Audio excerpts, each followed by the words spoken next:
วัสดีค่ะ very good evening and welcome to Thai PBS World Tonight. I'm Nabunag.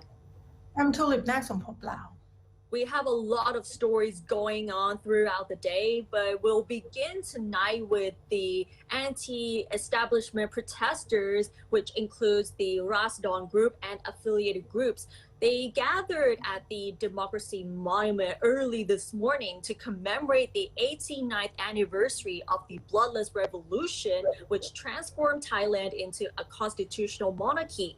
With a heavy police presence, the group gathered at 4:30 a.m., the time the People's Party revolutionaries declared the end of the absolute monarchy on June 24, 1932. They held a candlelit vigil, played music, and placed their political messages, as well as a replica of the missing plaque made by the revolutionaries on the monument.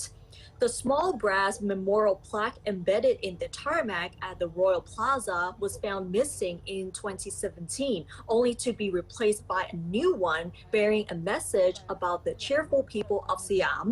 The Rasdon group tried to install its own plaque at Sanam Luang in September last year, but the authorities quickly removed it. Security forces placed as many as 30 shipping containers and barbed wire on the Ratchadamnern Road near the Chanasongkram police station to prepare for the anti-establishment rallies. Later in the day, protesters marched to the parliament at Giakai intersection to push their three key demands and to show support for the opposition party's draft charter amendments. Rasdon leaders also handed a replica of their plaque, an open letter, and the Rasdon Constitution to opposition party representative Cholanan Sikeo for MPs and senators to consider while debating draft charter amendments. According to one of the protest leaders, Jatupat Bunpatararaksa, the people want to be part of the current constitutional amendment efforts, especially in removing the Senate's power in selecting a prime minister and ensuring that any section of the charter can be amended. Both houses of parliament convened yesterday, continuing today to debate and vote on 13 draft constitutional amendments submitted by political parties from both the government coalition and the opposition. Parties from both sides are seeking to limit the Senate's power, especially its authority to choose a prime minister, but this will likely be rejected by the Senate themselves. The vote is to wrap up later tonight. And there's another draft amendment by the Resolution Group, which seeks to abolish the Senate and all legacies of the 2014 coup d'etat, including the 20-year national strategy, is in the process of gathering support. The signatures of a minimum of 50,000 people are required for a public motion to be accepted by Parliament. So yes, if we go back to the report on the protest, the police has been trying to cordon off the area in the old part of the city since like earlier this morning with containers and barbed wires, and now they just told the media that they are collecting evidence on the anti-establishment protest leaders, the one that organized a rally at the Democracy Monument at 5 a.m. this morning for breaching the emergency decree's ban on gathering of more than 50 people in a COVID-19 deep red zone. The Deputy Police Spokesman, Police Colonel Kritsana Pattanacharan, told reporters in front of the parliament that police had warned protesters who gathered at the Democracy Monument before heading to the parliament with plans to rally at many other locations, including Pathumwan Skywalk in the evening, and Bangkok is a special control zone where gatherings of more than 50 people are not allowed. He said, quote, "Even if a lot of people have already been vaccinated, gatherings are still not allowed. The demands made must be within the law, which is being enforced in the same way for all groups of people," end quote. And the establishment, Rasdon, and affiliated groups gathered today to commemorate the 89th anniversary of the 1932 revolution, which saw the transformation of Thailand into a constitutional monarchy, while demanding amendments to the current constitution, which was drafted by the military regime and is believed to many to be the source of political conflict. They also want the draft proposals by the opposition to be accepted. Parliament will vote tonight, like Kunat said earlier before, on all the 13 draft constitutional amendments submitted by political parties from both the government coalition and opposition. And tomorrow we will talk to one of the political scientists that will give us the overview of what actually happened after the Parliament end tomorrow. I think actually our show probably be on by the time that the Parliament probably not end yet, because usually they finish really late. Definitely. And there's another big story for today. At 3 a.m. this morning, a man went on a shooting spree at a field hospital in Pathum Thani province, which ended in the death of a COVID-19 patient. Prior to the incident, the suspect was at a convenience store at La Prao, Soy 25 in Bangkok, where he shot and killed a store clerk. He had reportedly dropped a bottle of beer, refused to pay for the damage, and got into an argument with the clerk. He then grabbed a gun from his car and shot the employee. The CCTV footage shows the suspect was wearing a camouflage shirt and a red hat, and his face is clearly visible. The police believe that the suspect did not know anyone at the field hospital, where he shot out a window at the front and went inside the hospital where COVID-19 patients received treatment. Based on the investigation, the suspect has mental issues and was discharged from the military in 2018. The fatality at the field hospital was 54 years old and had been receiving COVID-19 treatment since June 10th. He was shot while coming out of a bathroom on the first floor. Later in the afternoon, the suspect who carried out the attack surrendered to the police after taking refuge in a house in the southern province of Ranong. That was a very quick travel from Bangkok to Pathum Thani and down to Ranong province. Yeah. But luckily he got apprehended pretty quickly, I would say. Yeah. Now let's move on to the news related to COVID-19 situation in Thailand. Several hospitals in Bangkok now have suspended PCR swab tests because they are concerned that if some test positive for COVID-19, they will have no beds to accommodate them. Others have scaled down the service because their staff are overloaded. This is according to Dr. Supachok Kertlap of Mahidol University, Faculty of Medicine of Ramathibodi Hospital. Meanwhile, Professor Dr. Thirawat Hemajutha, head of the Thai Red Cross Emerging Infectious Diseases Health Science Center, said that Chulalongkorn Hospital has suspended COVID-19 swab tests for 4 days from today because if some test positive, there are no beds available. He said that there are still patients arriving at the ER and several of them have developed lung infections, but no beds are available, and that several other hospitals are experiencing the same problem.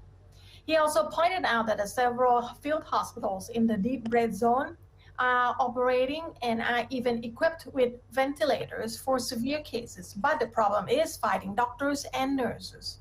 He warned Thai people not to lower their guard, even if they are fully inoculated, because they can still get infected and everyone is vulnerable. In his Facebook post today, Dr. Supachok noted that due to fewer swab tests being conducted at the hospitals, the daily new infection rate recorded at more than 4,000 cases in the past few days may not reflect the real situation, as actual infections may be much higher. He also doubted the government's claim that the hospital bed management system is functioning smoothly, asking why there are still cases of the infected people who cannot be admitted and have been waiting for 3 to 4 days.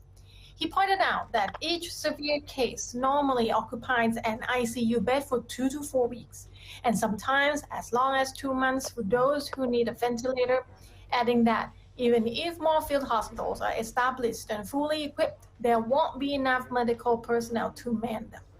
Dr. Supachok also questioned the efficacy of the Chinese-made Sinovac, one of the 2 vaccines being administered by the government in Thailand, asking why some countries which have vaccinated their people with Sinovac have had to reimpose lockdown measures, and why research work on the vaccine has not been publicly disclosed. He cited the case of the United States, which has managed to contain daily infections to just a few thousand, down from an average of 200,000 cases a day, after more than 150 million doses of high-potency vaccines such as Pfizer and Moderna have been administered to its people. Well, even though the vaccine available in Thailand now, it's only Sinovac and AstraZeneca, also we having Sinovac coming in, and it might not be able to, the Sinovac doesn't provide high efficacy as high as AstraZeneca or Pfizer or Moderna.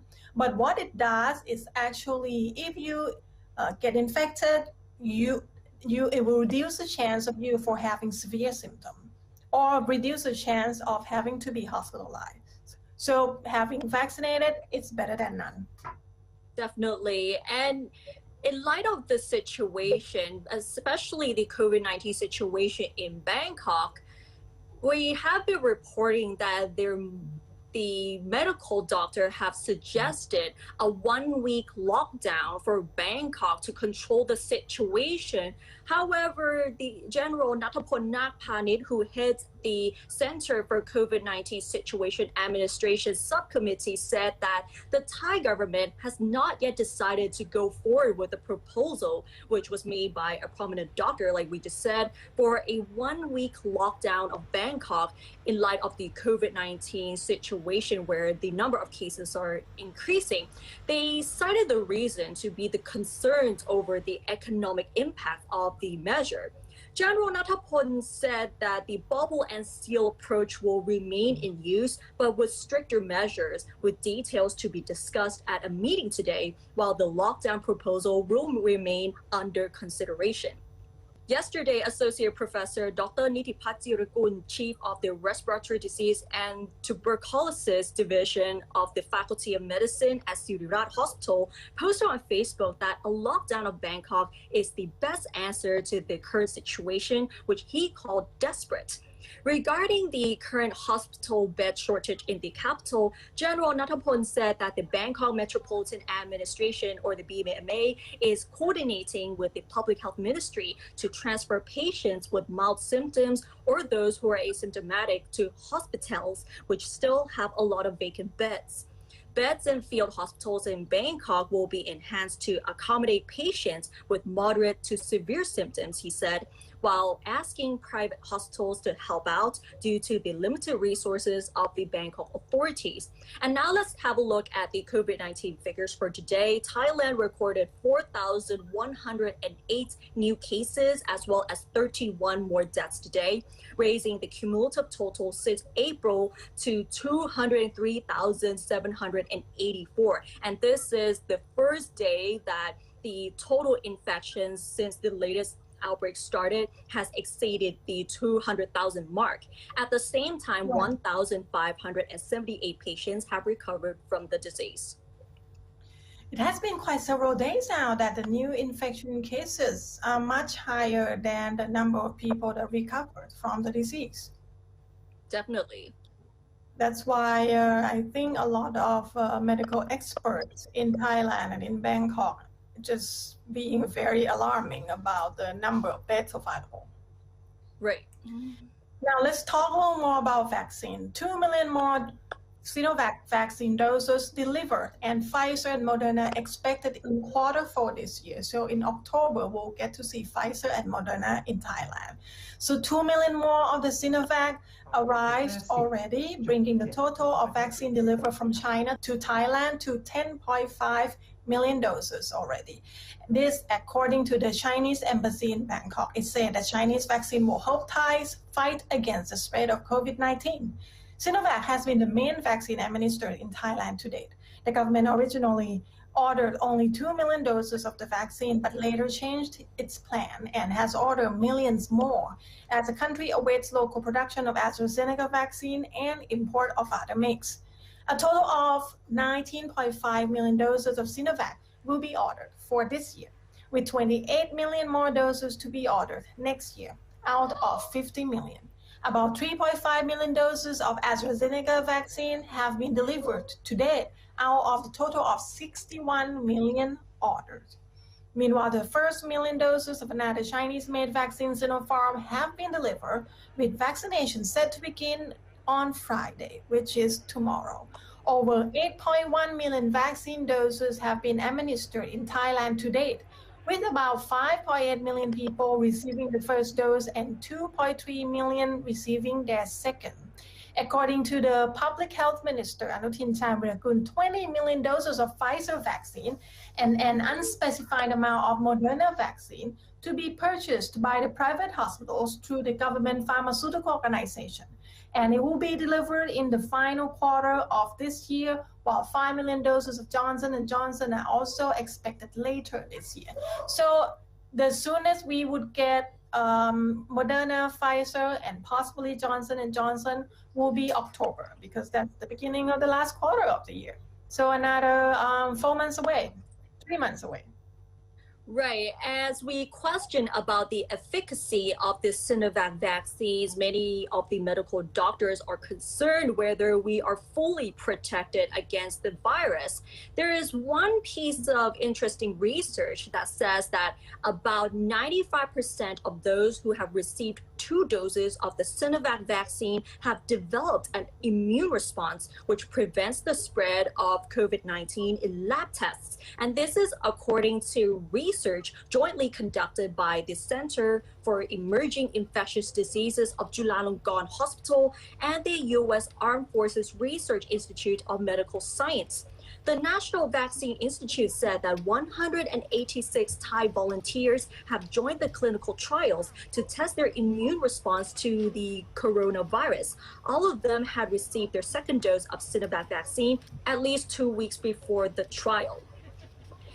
Blood samples were drawn and tested with the live virus, and the result shows that 171 of them, or 70% of all the volunteers, had developed an immune response strong enough to prevent the spread of the virus in laboratory tests.